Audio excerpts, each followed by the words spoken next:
नमस्कार, एक बार फिर से आपका स्वागत है ब्रजेश टीवी चैनल में। हम मंजेश कुमार शास्त्री जी के साथ बने हुए हैं उनसे सवालात करने के लिए। तो शास्त्री जी, मेरा अगला सवाल आपसे ये है कि जो नए कलाकार बन रहे हैं भागवत कहने के लिए और गायक हैं सब लोग, मतलब शास्त्री तो हम कह नहीं सकते, जो नए गायक हैं उनके बारे में आपका क्या कहना है? तो अब वो गा रहे हो। अब मैं तुम्हें एक बात बताऊं, वैसे हमें तो ऐसा लग रहा है तुम मेरी लड़ाई करवाओगे उन सबसे। मैं अगर कुछ बोलूँगा ये सब लोग हमसे नाराज़ हो जाएंगे, लेकिन मैं बोल रहा हूँ कि जो हमारे नए नए गायक कलाकार लोग हैं, तो मैं इनसे केवल एक बात कहना चाहता हूँ, साहब तुम जो गाते हो अच्छा गाते हो, सब लोग गाते हो, बड़ी अच्छी बात है, मेहनत करो, आगे बढ़ो। लेकिन हाँ, अब ऐसा नहीं है किसी ने कोई चीज़ गा दी और उसी के पीछे पड़ गए सब लोग। अपना खुद का कुछ करो, अपनी खुद की अलग पहचान बनाओ कि मैं कुछ अलग करें, उसमें कुछ अलग सोचें। जब तुम अलग करोगे तो तुम्हें लोग पसंद करेंगे, लाइक करेंगे। अब जब तुम सबके पीछे ही चलते रहोगे तो पहली बात तो कोई मानने वाला है नहीं। वो जिसकी चल गई उसकी चल गई, सीधी बात ये है, इसकी चल गई उसकी चल गई। अब तुम ऐसा कुछ करो कि हम इनसे, जिनकी चल रही है उनसे कुछ अलग करें, तो हम इनसे अलग रास्ता बनाए जिसमें सब लोग देखें। अब जो नए नए कलाकारों की बात की है तुमने, एक मेरे दिमाग में आ रहा है वैसे ही। मैं उस दिन YouTube पर सुन रहा था,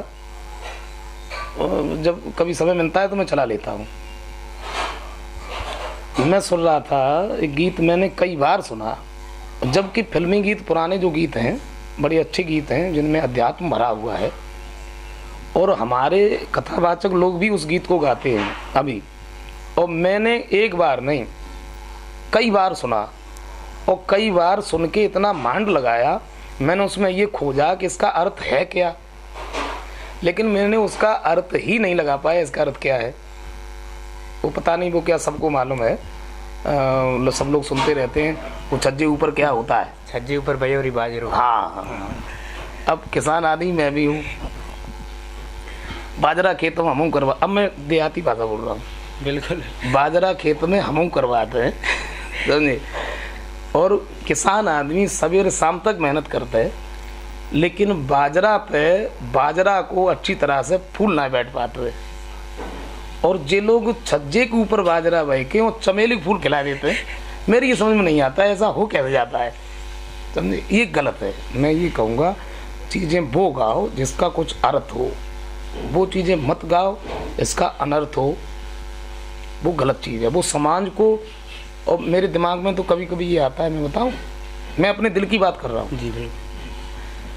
जब मैं कहीं कहीं कथा कहने के लिए जाता हूँ और समाज मतलब कुछ लोग ऐसे हैं, सब लोग तो नहीं हैं, हमारे पास पर्ची भेजी सुना दो, मुझे बड़ी शर्म लगती है, लज्जा महसूस होती है, हमें नहीं ऐसी चीज़ सुनानी चाहिए, लेकिन बार बार आ गए सुना दो, तो इतना भद्दा लगता है। फिर मेरे दिमाग ये कहता है कि मंजिस कथा छोड़ दो, कथा कहना करो बंद, क्योंकि अब कथाएं नहीं चल रही। और ऐसा है क्यों? हमारे जो नए नए कलाकार हुए ना, 100 रुपये दे दिए, 50 दे दिए, ये सुनाने लगे। अब उन्हें यही नहीं मालूम मैं बैठा कहाँ हूँ, मैं क्या कह रहा हूँ। हाँ, वैसे कथा में मनोरंजन पे तौर पे जो चीज़ें होनी चाहिए वो हो जाती हैं, लेकिन कथा से संबंधित होनी चाहिए। लोग चलो थोड़ा कथा सुनते सुनते थोड़ा वैसा जैसे मन हो गया, तो हमने कहीं 2-4 बातें मनोरंजन की ऐसी कर दी जो हंस दिए लोग, तो वो कथा से सम्मिलित होनी चाहिए। ऐसा नहीं है कि मैंने कथा छोड़ दी, मैं पहुंच गया दूसरी जगह, तो ये बहुत गलत है। अगर ऐसा ही रहा तो मंजिल छोड़ देगा, मैं कथा नहीं करूँगा। नहीं, ये सच है, हमें ये चीज़ अच्छी नहीं लगती और मेरी बहुत मजबूरी हो जाती है। हमसे लोगों ने फ़ोन भी किए, कमेंट भी करते, मैं पढ़ता रहता हूँ, गुरुजी आप गाते हो व्यास गद्दी पे। मैं नहीं गाता हूँ, वो मजबूरी इतनी हो जाती है, मैं तब गाता हूँ।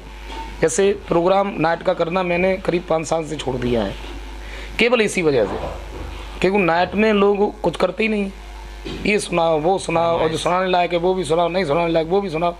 5 बरस से मैंने प्रोग्राम नहीं दिया, मैं छोड़ दिया।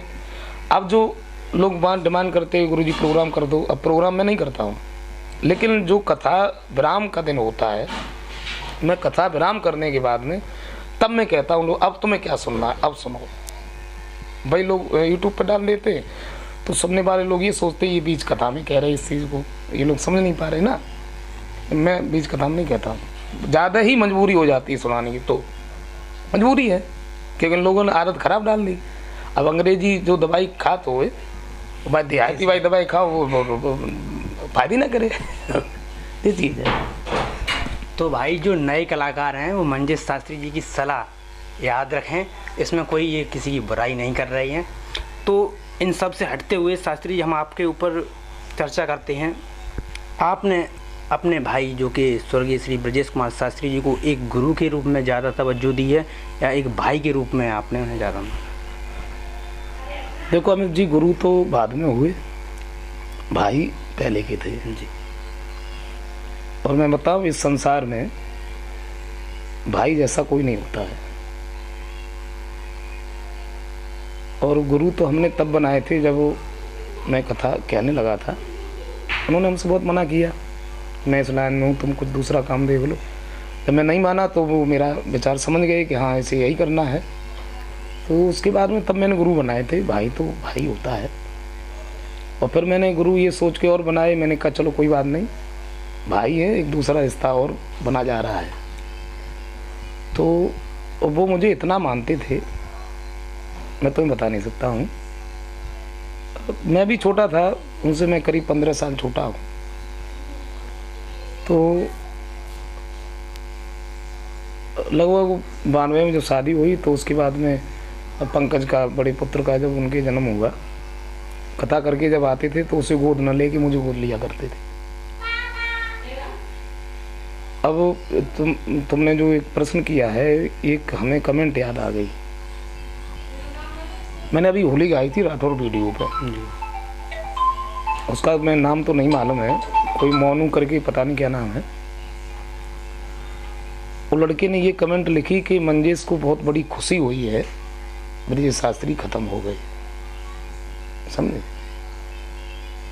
माफ करना, खैर मैं उससे कुछ कहना तो नहीं चाहता हूँ,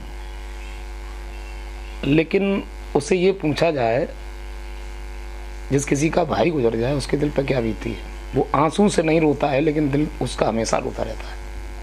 समझे? हमें वो कमेंट पढ़ के बड़ा कष्ट हुआ। तो इन लोगों को क्या मालूम भाई का प्यार होता क्या है। समझे? मैं शुरू से ही, अभी से नहीं, हमारी जितनी भी कथाएं होती थी वही लिखते थे हम। तब कथा नहीं कहते थे, हमें कोई लेना देना था ही नहीं। उन्होंने फ़ोन करके बता दिया तुम्हें वहाँ जाना है, मैं चला गया। तब क्या करना है, हम तो फ्री थे तब। लेकिन जब सारी जिम्मेदारी, सारा भार ऊपर आ गया तो फिर ये सब करना पड़ा, मेहनत भी करनी पड़ी। तो ये है सब। मैं इन लोगों से ये कहना चाहता हूँ साहब, माफ़ करें, देखो हम हर गाने में या हर चीज़ में ये कहने से ही नहीं होगा कि मैं ब्रजेश शास्त्री से प्रेम करता था। हम किसी को बताने की जरूरत नहीं पड़ती है कि मैं ब्रजेश शास्त्री का भाई हूँ, सबको मालूम है। और मेरे लिए क्या है वो मैं जानता हूँ, या मेरा परिवार भी जानता है इस चीज़ को। जब बड़े भाई ख़त्म हुए तो मंजेश बिल्कुल फेल था उस समय, सबको मालूम है। देखो न तो मेरा दिमाग काम करता था, न शरीर काम करता था, मैं कथा भी नहीं कह पाता था। लेकिन वो परमात्मा की कुछ ऐसा होता है, धीरे धीरे जैसा समय होता जाता है सबका है, ना तो कोई आदमी जीवित ही नहीं रहे, सब मर जाए। ये है।